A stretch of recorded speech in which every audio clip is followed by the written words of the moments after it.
제가 주보에는 비판하지 말라라고 제목을 올렸습니다마는 말씀을 마무리하면서 자비로운 자가 되라라는 큰 주제가 더 적절하지 싶어서 바꾸어서 말씀을 드립니다.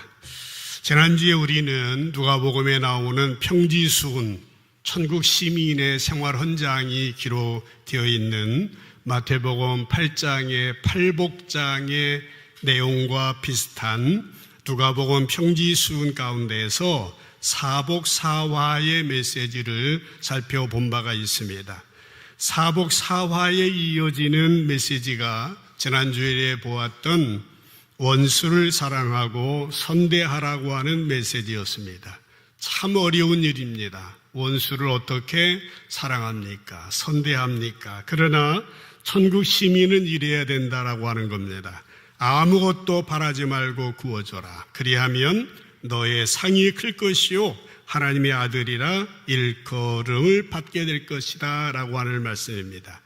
그 말씀의 결론으로 오늘 처음 절이기도 합니다마는 36절 말씀에 너희 아버지의 자비로우심과 같이 너희도 자비로운 자가 되라 라고 하는 말씀을 상고했습니다. 우리가 우리의 손으로 원수를 갚지 아니하고 그들을 선대하고 품어야 하는 것은 하나님의 성품이, 하나님의 마음이 자비하시기 때문에 우리도 자비로운 자가 되어야 한다고 하는 메시지였습니다. 오늘 말씀도 이어지는 말씀입니다. 이제 너희 아버지의 자비하심과 같이 너희도 자비로운 자가 되라 하면서 우리의 오늘 말씀이 이어지고 있는 것입니다. 여러분, 우리가 신앙생활하면서 가장 중요한 목표가 무엇이겠습니까? 우리가 예수님을 닮아 나가는 거 아니겠습니까? 하나님의 성품을 품는 거 아니겠습니까? 주 예수 그리스도의 장성한 분량으로 변화되고 치유되고 회복되어서 성숙한 주님의 자녀가 되어지는 것입니다. 당연히 하나님의 백성으로서 예수님의 모습을 닮아가야 하는 것입니다. 우리가 천국 시민으로서 예수님을 닮아 나가려고 하면은 당연히 원수를 사랑하고 선대하며 다른 사람을 비판하거나 정죄하지 않아야 되고 나아가 자비를 베풀어야 한다라고 하는 말씀입니다. 오늘 그 말씀을 상고하려고 합니다. 성령 하나님께서 오늘 말씀을 전하고 듣는 가운데 예수님의 모습을 닮아서 자비로운 자가 되어서 자비로운 삶을 실천하는 주님의 귀한 백성들 될 수 있기를 다시 한번 주님의 이름으로 간절히 축복합니다. 오늘 말씀은 두 단락으로 나눠집니다. 앞부분에서는 예수님의 두 가지의 부정적인 명령입니다. 두 가지 부정적인 명령은 뭡니까? 비판하지 말라라고 하는 말씀과 정죄하지 말라라고 하는 말씀인 것이에요. 비판하지 말라, 정죄하지 말라, 부정적으로 하지 마라고 하시는 겁니다. 37절 전반을 보십시다. 37절에 보시게 되면은 비판하지 말라, 그리하면 너희가 비판을 받을 것이요 정죄하지 말라, 그리하면 너희가 정죄를 받을 것이다 라고 전반에 나와 있는 것입니다.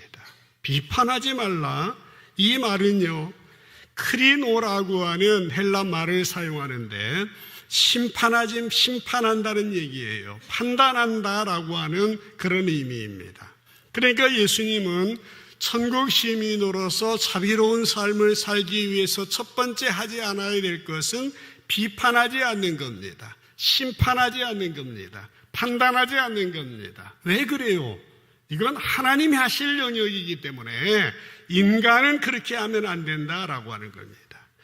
요한복음 3장 16절 17절 리틀 가스플, 작은 복음이라는 별명도 있습니다마는 하나님이 세상 사랑하사 독생자 주셨는데 믿으면 멸망하지 않고 영생을 얻는다라는 말씀과 17절에 보면은 하나님이 그 아들 예수를 세상에 보내신 것은 세상을 뭐하려 하심이 아니요 심판하려 하심이 아니요 라고 말씀했어요. 그로 말미암아 세상이 구원받게 하려고 예수님을 하나님이 세상에 보냈다라고 하는 겁니다. 심판하려고 하심이 아니다라고 하는 겁니다. 심판을 하나님만이 하시는 겁니다. 이 심판이라는 말에 난 하에 여러분 성경책에 보시면은 정죄라고 나와 있습니다.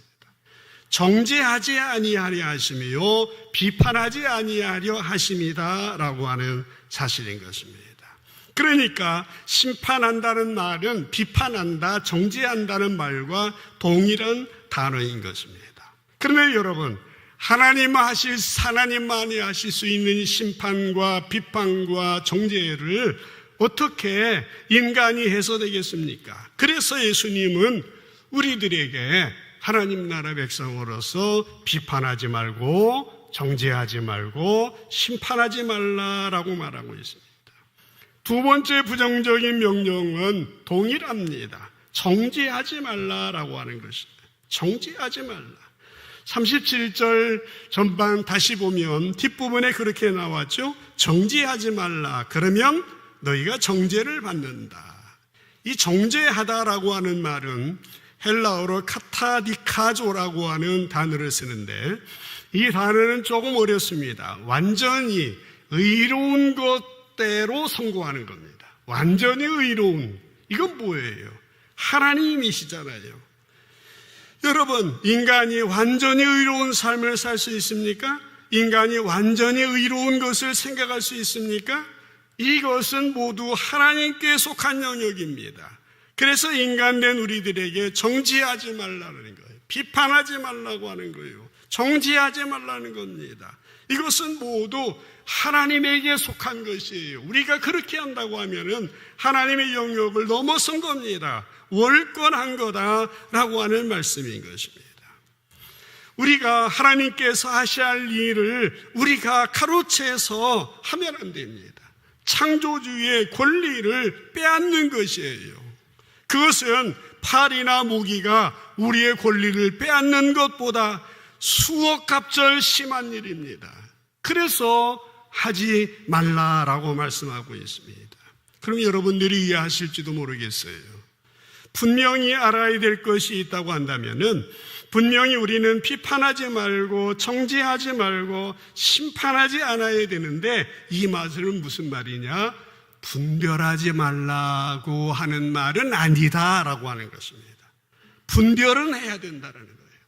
바른 분별력이 없이는 하나님의 자녀다운 삶을 살 수가 없습니다. 바른 분별력이 없으면은 이제 성숙한 신앙인이 되어줄 수 없는 겁니다. 우리는 무엇보다도 바른 신앙과 바르지 못한 신앙, 이단과 사이비에 대하여서 분별할 수 있어야 됩니다. 저는 그래도 목회를 몇십 년 했잖아요. 그래서 어떤 성도님들이 어떤 단체에서 나온 인쇄물만 가지고 와도 바람이 샥 붑니다. 제가 영역이 있어 그런 건 아니고 경험이 있어 그래요. 전에 우리 집사님 한 분이 지하철 지나갔는데 무료 신학원이라고 써 있는 전단지를 갖고 와가지고 나한테 물어보지도 않고 갔던 모양이에요. 사당동인데. 가서 보니까 얼마나 기기묘묘하게 말씀을 쪼개고 자르고 막 해가지고 가르쳐 주니까 이게 너무 기가 막힌 거예요. 중간에 다행이지 저한테 와가지고 목사님 이 사람아 이거 거기야 신 뭐 한대야 신천지라고 말하면 안 되겠지만은 그래가지고 중간에 빠져나오는데 전화 오고 난리 굿을 했습니다. 여러분 우리 심판하지 마세요. 비판하지 마세요. 정죄하지 마세요. 그러나 분별은 할 수 있어야 되는 겁니다. 이 말씀이 정말 하나님의 말씀인지 세상의 말인지 분별할 수 있어야 돼요. 교회에서 하는 일도 말씀에 어긋난 일이 혹이라도 있지 않은지 분별할 수 있어야 됩니다. 우리가 하는 일들이 하나님으로부터 온 바른 비전인지 내 야망과 내 이기적인 욕망인지 구분할 수 있어야 됩니다. 무엇을 하든지 하나님이 드러나지 아니하고 사람이 드러난다고 한다면은 그건 야망에 가까운 겁니다. 여러분, 우리의 일상생활 가운데 성경적인 가치관과 세상적인 가치관을 분별할 수 있어야 되는 것입니다. 여러분, 우리는 어떤 존재입니까? 신앙적으로 보면, 비유적으로 보면 배와 같아요. 배는 물이 없으면 존재할 수 없습니다. 그러나 만약 배에 구멍이 나서 물이 배 안에 들어온다면 그 배는 곧 침몰하고 말 거예요. 아무리 작은 구멍이라도 시간이 지나면 가라앉습니다. 여러분, 성도의 삶은 세상이라는 바다가 없으면 존재 의미가 없어요. 그래서 예수님께서도 너희는 세상의 소금이요 세상의 빛이다, 그렇게 말씀하셨어요. 근데 우리는 어떻게 살아요? 너희는 교회의 소금이다. 교회 와서만 소금 노릇하고 세상에 가서는 아무런 역할을 하지 않으려고 해요. 세상의 빛이 되어야 되고 세상의 소금이 되고 선한 영향력을 드러내야 되는데, 도리어 세상에 짠물이 배 안을 들어와 가지고 이제 가치관이 흔들려버리는 그런 결과들이 있더라고 하는 것입니다. 우리가 세속적인 가치관에 물들면 결국에는 좌초하고 마는 거예요. 그렇기 때문에 바른 분별력이 필요합니다. 그래서 성도들은 머리는 차야 됩니다. 냉철한 이성을 가지고 있어야 됩니다. 하지만 우리의 가슴은 뜨거워야 됩니다. 뜨거운 가슴을 가지고 열정적으로 주님이 맡겨주신 일을 감당해야 되는 것이에요. 그런데 어떠한 이들을 보면 의외로 머리는 뜨겁습니다. 그러나 가슴이 찬 경우들이 많이 있습니다. 바꿔야 됩니다. 부디 성령 하나님께서 우리 가운데 역사하셔서 냉철한 이성을 가지되 뜨거운 가슴으로 주님 맡겨주신 사명 감당하는 우리 삼성제일교회 모든 성도들 되시기를 주님의 이름으로 간절히 축복합니다. 월권하지 마십시오. 비판하거나 판단하거나 평가하거나 청지하지 마십시오. 분별은 하시되 그러지 마시라고 하는 거예요. 하나님이 하실 일들이라고 하는 겁니다. 오늘 천국 시민의 생활 헌장에 부정적인 두 가지 명령을 해 주셨습니다. 뭐라고 했습니까? 비판하지 말고 정죄하지 말라라고 하는 겁니다. 두 번째로 이제 예수님께서는 두 가지 긍정적인 명령을 내려주셨습니다. 긍정적인 명령 두 가지는 뭡니까? 하나는 용서하라, 그리고 두 번째로는 주어라 라고 하는 겁니다. 이것도 어려운 거예요. 이것도 어렵습니다. 비판하지 않고 정죄하지 않는 거 어려워요. 하나님의 자비하심, 주님의 은혜가 아니면 어렵습니다. 용서하는 것, 주는 것도 상당히 어렵습니다. 여러분, 우리는 대부분 다른 사람의 문제일 때는 관대합니다. 다른 사람의 문제일 때, 다른 사람의 문제일 때는 쉽게 조언합니다. 그저 그럴 수도 있잖아, 넘어가라고. 그런데 나 자신의 문제이거나 내 가족의 문제일 때는 그렇게 고약할 수가 없습니다. 그렇게 쫀쫀할 수가 없습니다. 그렇게 어려울 수가 없어요. 우리는 용서해 주는 것보다는 전면전을 일으키기가 쉽습니다. 여러분, 용서라고 하는 것은 피해자가 가지는 가장 강한 무기라고 하는 말이 있어요. 가해자는 결코 가질 수 없는 것이 용서인 거예요. 피해자가 용서할 수 있는 겁니다. 그러나 한 차원 높여서 진정한 용서는 강한 사람만이 할 수 있습니다. 외적인 힘이든 내적인 힘이든 강하지 아니하면 용서할 수 없는 겁니다. 참고 버틸 수 있을지 몰라도 마음속 깊은 곳에서의 용서는 어려운 거예요. 구약에 보면은 요나 선지자 얘기가 나오잖아요. 하나님께서 요나에게 니느웨에 가서 주님의 말씀 전해라 라고 했는데 순종하지 않아요. 반대편으로 배를 타고 도망가요. 어떻게 됐습니까? 태풍 만나가지고 물고기 뱃속에서 사흘 동안 있다가 이제 큰 물고기 뱃속에 토해내니까 다시 쓰라고 하는 대로 떨어졌어요. 마지못해 말씀을 전하기는 했습니다마는 놀랍게도 그 반응은 대단하였습니다.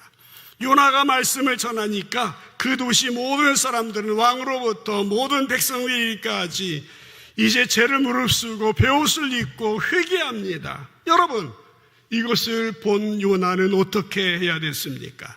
당연히 기뻐해야 했습니다마는 실제로는 기뻐하지 않았습니다. 요나는 너무 화가 났어요. 하나님께 따지듯이 기도했습니다. 요나서 4장 2절 3절에 보면은 여호와여, 내가 고국에 있을 때 이러하겠다고 말씀하지 않았습니까? 그러므로 내가 빨리 다시스로 도망하여 싸우니 주께서는 은혜롭고 자비롭고 노하기를 더디하시고 인애가 크시고 뜻을 돌이켜 재앙을 내리지 아니하시는 하나님인 줄 알았습니다 말하면서 3절에 여호와여, 원컨대 이제 내 생명을 거두가십시오. 사는 것보다 죽는 것이 내게 낫습니다. 저 니느웨 놈들이 망해야 내가 좋지, 저렇게 회개하고 주께로 돌아오니 마음이 안 듭니다. 요나는요, 자기 뜻대로 되지 않는 것에 화가 나서 하나님 앞에 죽여달라고 했습니다. 그러면서 니느웨가 회개한다고 그러는데 저놈들이 어떻게 하는가 보려고 성 밖에 나가서 박농쿨로 초막을 짓고 기다리고 있어요. 7절에 말씀이 나와요. 그때 하나님께서 벌레를 예비하사 이튿날 새벽에 어떻게 합니까? 그 박농쿨을 갉아먹게 하시며 가시니까 시들어 버렸어요. 8절에 다음날 해가 뜰 때에 하나님이 뜨거운 동풍을 예비하셨고 해는 요나의 머리에 쪼일 때에 뜨거운 열로 인하여서 혼미해져서 하나님께 원망합니다. 차라리 죽기를 구합니다. 사는 것보다 죽는 것이 좋겠습니다. 하나님께 원망해요.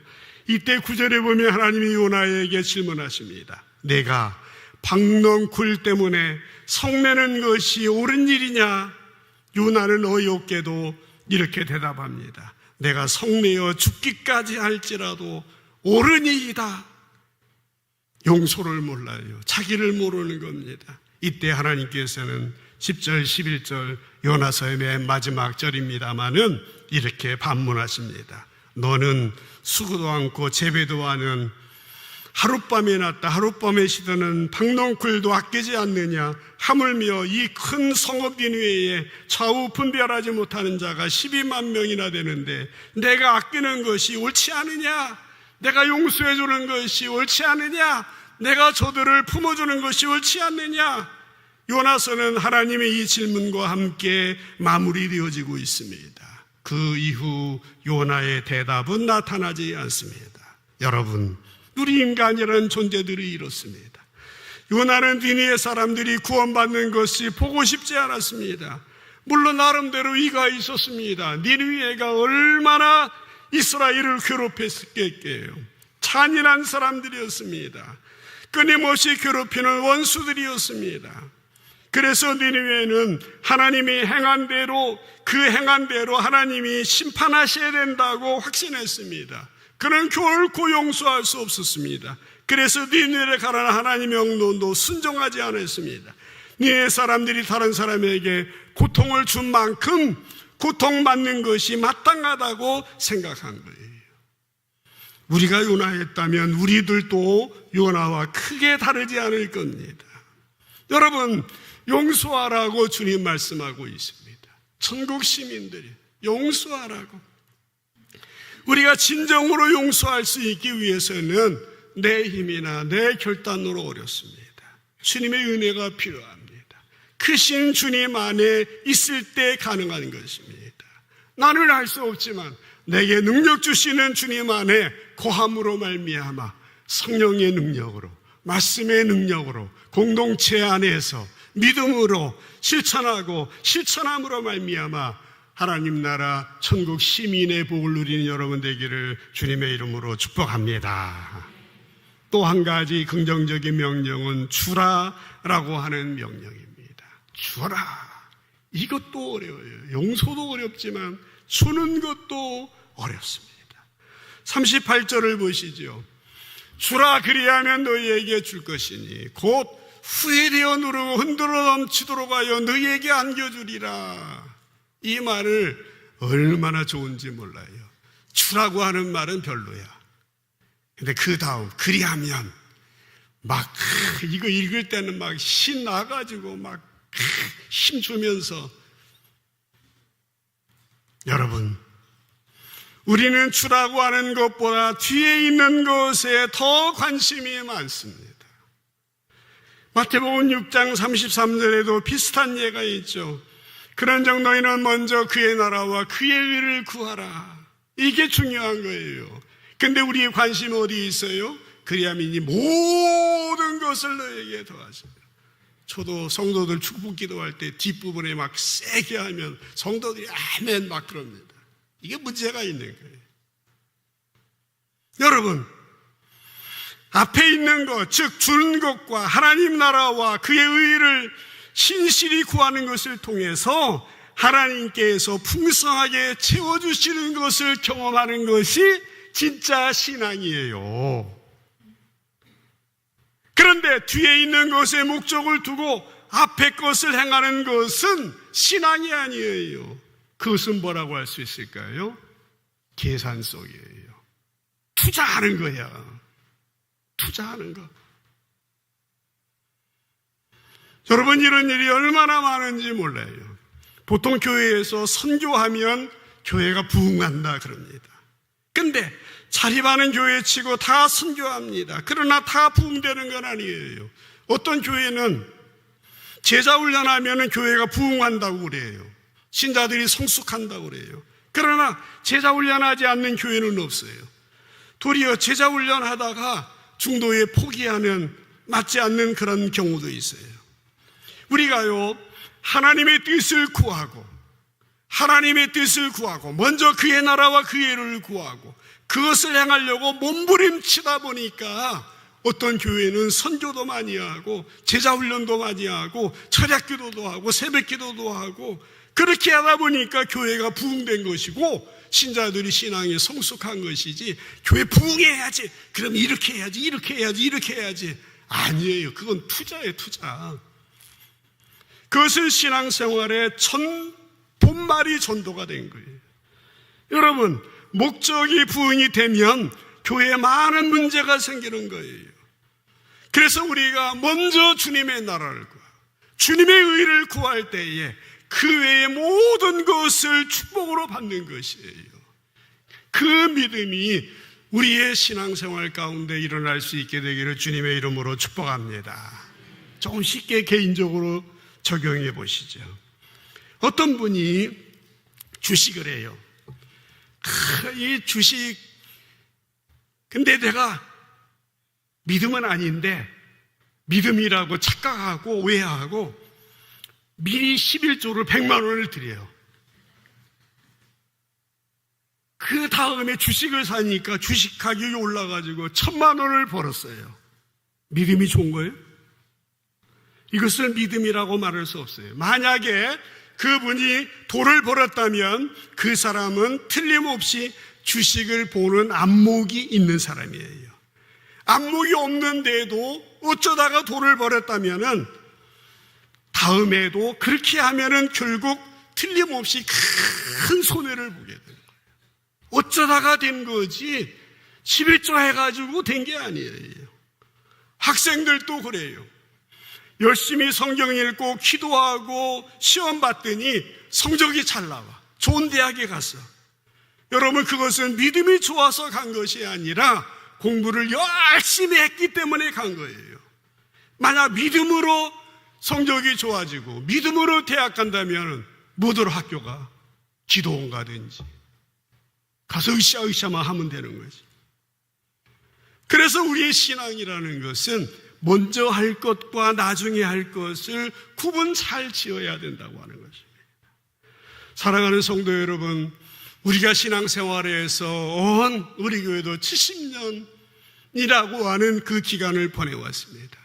하나님께 선대 목사님들을 통하여서 건강한 교회로 세우고 영적인 교회를 세우고 말씀이 충만한 교회를 세우고자 균형 잡힌 건강한 교회를 세우고자 애를 써왔는데, 우리가 그 초점을 잘못 갖다 보면은, 전후가 바뀌어지게 되면은 우리 신앙생활은 어그러지고 뒤틀려 버리게 되는 것입니다. 먼저 할 것을 먼저 하고 먼저 주님의 나라를 구하고 그의 의를 구하다가 그 외의 모든 것 다 응답받는 여러분 되시기를 주님의 이름으로 축복합니다. 용서를 실천하고 주는 것을 실천할 때 후히 주고 흔들어 넘치도록 채워주리라 주님 말씀한 거예요. 결국 여러분 오늘 말씀을 보면은 비판하지 말라, 정죄하지 말라, 용서하라, 주라 이런 것들은 모두 인생의 문제가 아니라 신앙의 문제인 것입니다. 우리가 하나님을 잘 믿지 못하면 이러한 삶은 불가능한 겁니다. 물론 한두 번은 할 수 있겠지만은 지속적으로 할 수 없습니다. 그래서 우리는 지속적으로 예수님 안에, 말씀 안에, 공동체 안에, 성령 안에 있어야 됩니다. 그때에 우리는 이 일을 실천할 수 있다라고 하는 것입니다. 여러분, 나중에 하나님 앞에 가시면은 어떤 말씀을 듣고 싶으십니까? 우리가 들을 말을 잴 수 있는 좋은 적도가 오늘 말씀에 나옵니다. 38절 후반절에 보면은 이런 말씀이 나와요. 같이 읽어볼까요? 시작. 너희가 헤아리는 그 헤아림으로 너희도 헤아림을 도로 받을 것이니라. 아멘. 우리가 지금 다른 사람에게 말하고 행하는 것이 바로 예수님께 우리가 들을 말이고 예수님께 받을 상급이라고 하는 거예요. 우리가 다른 사람을 무시하고 다른 사람을 판단하고 정죄하고 깔보면 우리도 예수님께 그렇게 여김을 받을 수 있다라고 하는 것입니다. 그러나 우리가 다른 사람을 품어주고 용납해주고 용서해주고 사랑해주면 예수님도 우리를 그렇게 대해 주신다라고 하는 것입니다. 이 말씀은 너도 똑같이 당한다는 말이 아니라 그러니까 너도 피난하지 말아라, 정죄하지 말아라, 용서하라, 나누라, 그렇게 사는 것이 나의 간절한 소원이다, 내 뜻이다 라고 말씀을 하는 거예요. 그러면서 예수님은 두 가지 예를 드시면서 본문이 마무리되어지고 있습니다. 39절에 보면 첫 번째 비유입니다. 또 비유로 말씀하시되 맹인이 맹인을 인도할 수 있느냐, 둘 다 구덩이에 빠지지 않겠느냐 말씀했습니다. 여러분, 혹시 눈에 이상이 있어 안과에 갔는데 선생님이 시각장애인이에요. 그러면 그곳에서 치료받을 수 있겠습니까? 받을 수 없습니다. 진정한 진리에 눈을 뜬 사람이 다른 사람을 바르게 인도할 수 있는 겁니다. 그런 사람은 다른 사람을 비판하지 않아요. 정죄하지 않습니다. 사도 바울은요, 자기가 눈을 뜨고 있을 때 예수 믿는 사람들을 해치는 선봉장이었습니다. 그러나 부활하신 예수님 만나고 나서 그 눈에서 비늘이 떨어졌을 때에 진정으로 사람을 용납하고 품어주는 그런 사람이 되었던 거예요.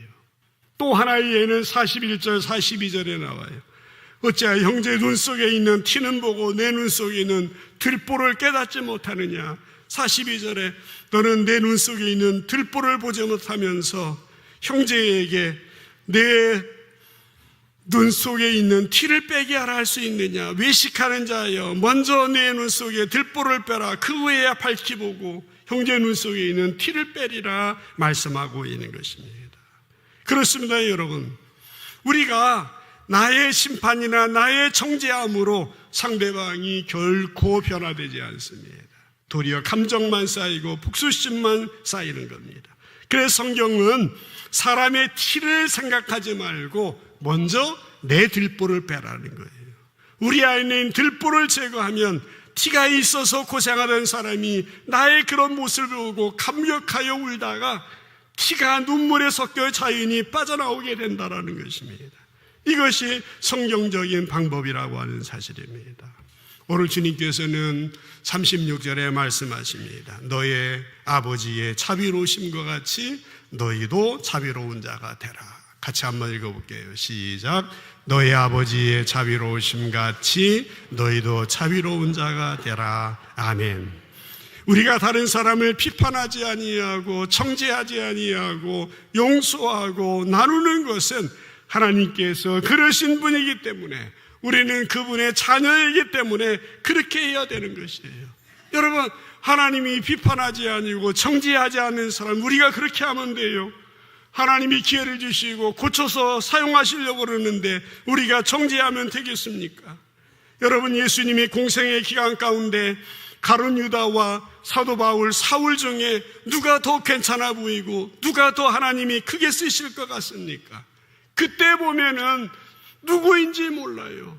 아마 가룟 유다가 더 낫게 보였을지 몰라요. 그러나 나중에 사울이 바울로 변화가 되었을 때에 그들의 결말은 완전히 바뀌게 되었던 것입니다. 여러분, 우리가 겸손하게 주님 앞에 나와 회개하고 주님의 모습을 닮아 나가는 것이 우리 신앙생활에서 가장 중요한 것입니다. 판단하지 말고 비판하지 말고 용서해주고 사랑으로 선대하며 용서하고 나누는 것입니다. 부디 어린아이 적의 일은 다 버리고 주 예수 그리스도의 장성한 분량이 이르기까지 성장하여 여러분이 이 땅에서 여러분의 마음으로부터 가정과 자녀, 일터까지 주님이 통치하시고 다스리시는 하나님 나라 천국을 누리며 살아가는 복된 여러분의 인생 될 수 있기를 주님의 이름으로 간절히 축복합니다. 기도합시다.